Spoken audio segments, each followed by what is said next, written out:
Okay, I read this passage last night, and I'm going to title this one, Dry Bones Get a New Lease on Life. So we'll start with Ezekiel 37, starting at verse 1, and it says, "The hand of the Lord was on me, and he brought me out by the Spirit of the Lord, and set me in the middle of the valley. It was full of bones.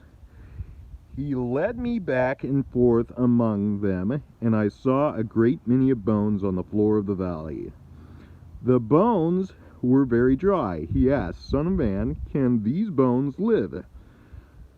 I said, 'Sovereign Lord, you alone know.' Then he said to me, 'Prophesy to these bones and say to them, Dry bones, hear the word of the Lord. This is what the Sovereign Lord says. To these bones, I will make breath enter you, and you will come to life. I will attach tendons to you and make flesh come upon you and cover you with skin. I will put my breath in you, and you will come to life. Then you will know that I am the Lord.' So I prophesied as I was commanded, and as I was prophesying, there was noise and the rattling sound, and the bones came together, bone by bone. I looked, and tendons and flesh appeared on them, and skin covered them, but there was no breath in them. Then he said, 'Prophesy to the breath. Prophesy, Son of man, and say to it, say to it, this is what the Sovereign Lord says. Come, breath from the four winds, breathe into these slain, so they may live.' So I prophesied as he commanded me, and breath entered them. They came to life and stood upon their feet, a vast army.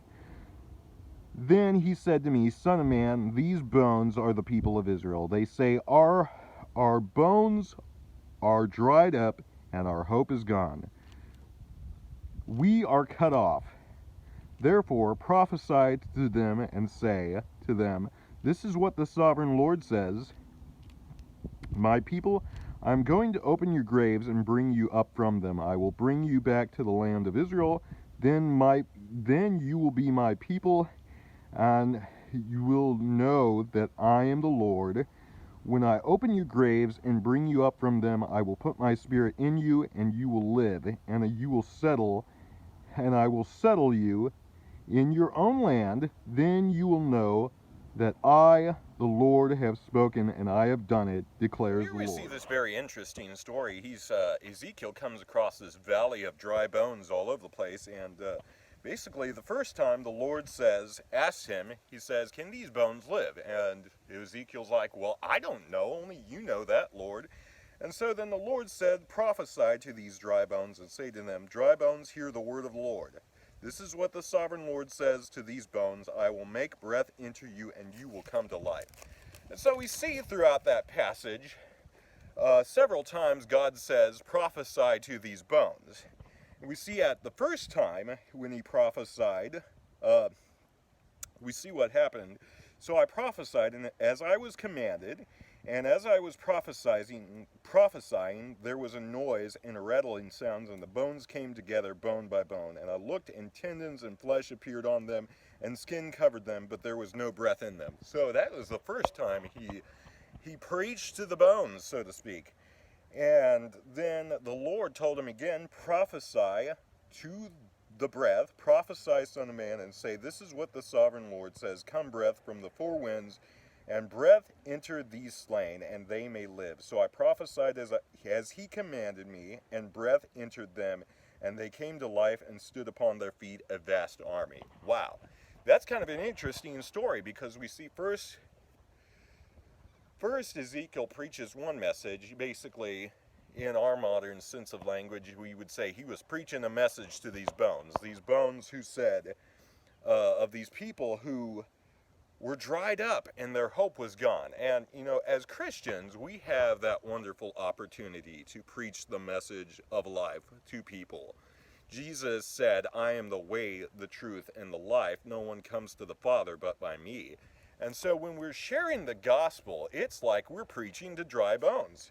See what these people said.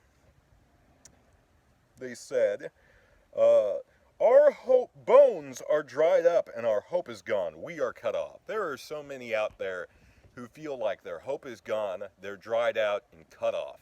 And so we got to take them that message and share to them the good news about Jesus Christ. And Jesus Christ can cause us to rise again and walk in the newness of life. That's what it talks about in the New Testament. It says, walking in the newness of life. These dry bones got a new lease on their lives. And, there's dry bones all around us. If you go out, you'll see people walking around, they're dry bones. If they don't know Christ, they're dry bones. Their hope is cut off, and they need somebody to share this good message with them. There's dry bones at your work. Dry bones maybe at the college you go to. Dry bones wherever you may go. There are people who are needing the message of hope. And so what we're called to do as Christians is called to proclaim that gospel. And as Jesus said, you are the light of the world, a city on a hill that cannot be hidden. And then he says, let your light so shine before men, so that they shine before people, so that they may see your good works and glorify your God in heaven.